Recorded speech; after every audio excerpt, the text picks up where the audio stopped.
তো নতুন একটি প্রজেক্ট নিয়ে আসলাম আপনাদের জন্য। প্রজেক্টটি খুবই সহজ। তো এইখানে দেখতে পাচ্ছেন আমি ৫ টি ফোল্ডার তৈরি করেছি। ১ থেকে ৩০০, ৩০১ থেকে ৬০০, ৬০১ থেকে ৯০০, ৯০১ থেকে ১২০০ এবং ১২০১ থেকে ১৪৭৭ টা। অতএব আমার কাছে টোটাল ১৪৭৭ টা ফাইল আছে। এখানে এগুলো হচ্ছে ছবি। আমাদের কাজ হচ্ছে এই ছবিগুলো দেখতে হবে এবং এই ছবিগুলো থেকে ইনফরমেশন নিতে হবে। এবং প্রতিটি ফোল্ডারের ভিতরে একটা করে রিকোয়ারমেন্ট নামে আমি অ্যা ফোল্ডার তৈরি করেছি। এই ফোল্ডার যদি আপনারা ওপেন করেন, ভিতরে এরকম ৪ টি দেখতে পাবেন। আমি এটাকে লার্জ করি। তো আপনাদের বোঝানোর সুবিধার জন্য আমি এই রিকোয়ারমেন্ট সহ, হ্যাঁ? এই ফোল্ডারগুলো আমি Google Drive এ আপলোড করব এবং যারা আমার সঙ্গে কাজ করবেন, আমি তাদের শুধু Google Drive এর লিঙ্কটা দিয়ে দেব। তো এইখানে আমি যে JSON ফরম্যাটের যে ফাইলটা আছে, আমি এটা ওপেন করি। এটা ওপেন করলে দেখেন কি হয়? আমাদের যে নোটপ্যাড আছে, হ্যাঁ? নোটপ্যাডটা আসলে ওপেন করলেই হবে বা আপনাদের যদি JSON ফাইলই না হয়, আপনারা সরাসরি নোটপ্যাডে এটা ওপেন করে নিবেন। তো আসলেও আমি এটা বড় করে দেই এবং আ এইরকম দেখাবে এটা। ঠিক আছে? তো আমাদের যে কাজটা কি? আমি সেই কাজটি আপনাদের মানে দেখাই তাহলে সুবিধা হবে মূলত।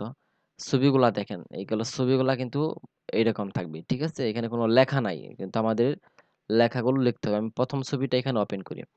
একটা জিনিস লক্ষ্য করলে দেখতে পাবেন, প্রতিটা ছবির সিরিয়াল নাম্বার আছে। ১, ২, ৩, ৪, ৫, ৬ এরকম হ্যাঁ? নাম্বার আছে।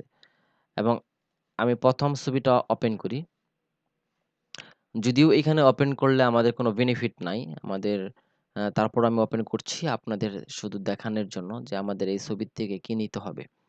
আমাদের প্রতিটা ছবি একটা করে ওপেন করতে হবে এবং প্রতিটা ছবির থেকে আমাদের কিছু ইনফরমেশন এই যে আমরা যে নোটপ্যাড ওপেন করলাম, এই নোটপ্যাডে নিতে হবে। নেওয়ার পর একটা ছবির ইনফরমেশন একটা নোটপ্যাডে নিয়ে আমরা ওইটা সেভ করব। এরকম প্রতিটা আলাদা আমরা সেভ করব। ছবিটি ওপেন হয়েছে। আপনারা যদি ছবিটি লক্ষ্য করেন তাহলে দেখতে পাবেন ছবিটি দেখতে এরকম দেখাচ্ছে।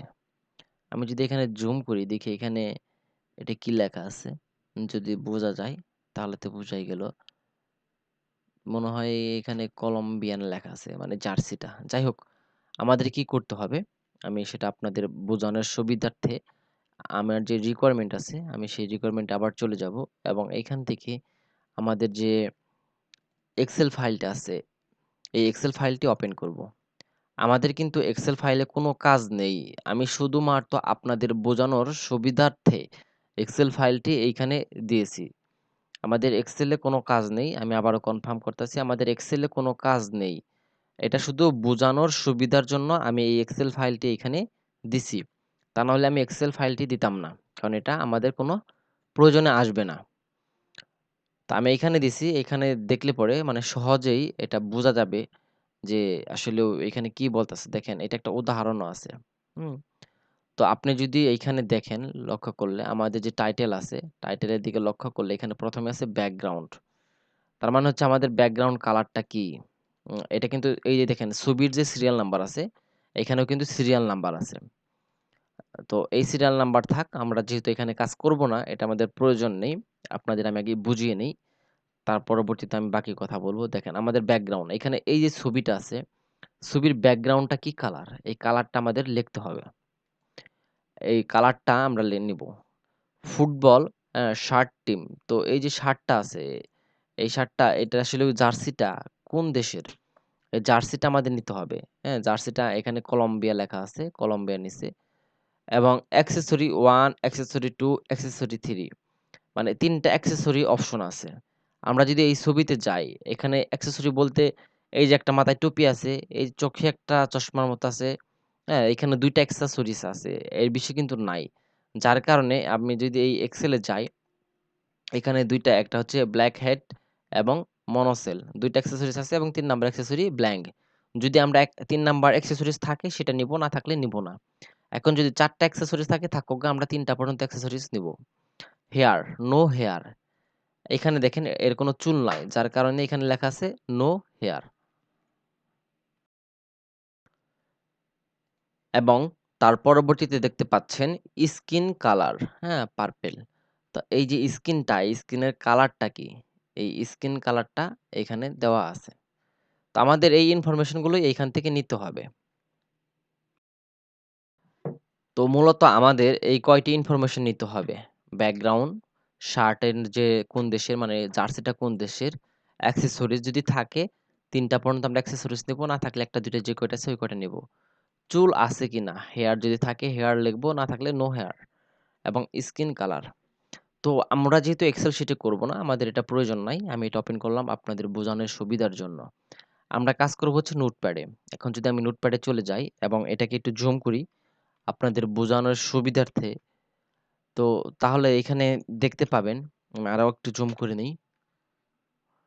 এই যে সর্বপ্রথম এখানে 1 লেখা আছে। হুম? এই যে 1 লেখা আছে। এটা হচ্ছে ছবির নাম। আমাদের যে ছবি আছে, এই ছবির নাম। আমি কিন্তু বলেছিলাম যে প্রতিটা ছবিরই কিন্তু এখানে নাম আছে। নাম বলতে সিরিয়াল নাম্বার আছে 1, 2, 3, 4, 5, হ্যাঁ? তো আমরা এই যে নোটপ্যাডে কাজ করব, এখানে আমরা ১ম এই হ্যাশ কাটবো না। হ্যাশের পরে এখানে যখন ১ নাম্বার ছবির কাজ করব ১, ২ নাম্বারটা করব ২, আবার যখন ৩ নাম্বারটা কাজ করব ৩, এটা এখানে আমাদের দিতে হবে। আমরা যদি নিচে চলে আসি, এখানে দেখতে পারবো ব্যাকগ্রাউন্ড আছে। বাকি সব যেমন আছে ঠিক তেমনই থাকবে। আমরা অন্য কোনো জায়গায় কোনো এডিট করব না। হুম? কারণ এটা একটা যে ফাইল, এটা হয়তো সরাসরি অন্য ওয়েবসাইট বা অন্য কোনো জায়গায় আপলোড করবে। যার কারণে কিন্তু আমরা অন্য কোথাও কোনো কিছু করব না। তাহলে কিন্তু এই ফাইলটা কাজ করবে না। তো তখন কাজ না করলে কিন্তু আবার রিপোর্ট আসবে। উম যাই হোক, যদি একটু নিচের দিকে দেখি তাহলে এখানে দেখতে পাবেন ফুটবল শার্ট টিম, মানে যে জার্সির নামটার কথা বলছিলাম সেম জিনিসটা এইখানে আছে। তাহলে আমরা এইখানে কালেক্ট করব। অ্যাক্সেসরিজ আছে এখানে, অ্যাক্সেসরিজ 1, তো আমরা অ্যাক্সেসরিজ এর যে নামটা এইখানে নিব। অ্যাক্সেসরিজ 2 এইখানে আছে। আমরা যে অ্যাক্সেসরিজ এর নাম এইখানে নিব। অ্যাক্সেসরিজ 3 এইখানে আছে। আমরা অ্যাক্সেসরিজ এইখানে নিব। যদি পাওয়া যায় পাওয়া যাবে, না পাওয়া গেলে নো। যদি এইখানেও আমরা ২ নাম্বারটাও না পাই, নো। আর যদি ৩ নাম্বারটা পাই এখানে লিখে দেব আসলে ওটা আমরা কি পাইছি। সব ইংলিশে, হ্যাঁ? বাংলায় না। হেয়ার, হেয়ার যদি থাকে হেয়ার, না থাকলে নো হেয়ার। স্কিন কালার, এখানে যে স্কিনের কালারটা আমরা এই কালারটা দিব। তো দেখেন খুবই সহজ, সেম জিনিস। জাস্ট আমরা এখানে এটা চেঞ্জ করব। এখানে, এইখানে, হ্যাঁ? তো আমরা যদি আমাদের রিকোয়ারমেন্ট এ চলে যাই আবার, তো আমাদের কোন স্থানগুলো চেঞ্জ করতে হবে এই জিনিসটা আমি আপনাদের বোঝানোর সুবিধার্থে, যাতে ভিডিওটা বারবার রিপ্লে না করতে হয়, দেখেন আমি একটা স্ক্রিনশট দিছি এবং আমাদের যে চেঞ্জ গুলা করতে হবে যেখানে এখানে আমি এই যে একটা রেড কালারের মার্ক করে দিছি। এই যে ব্যাকগ্রাউন্ডের নিচে এই জায়গাটা আমাদের এইখানে চেঞ্জ করতে হবে, এইখানে চেঞ্জ করতে হবে, এটা যখন আপনাদের অসুবিধা হবে আপনারা এই ছবিটা দেখে নেবেন, যার কারণে আমি এই ছবিটা এখানে দিয়ে দিয়েছি।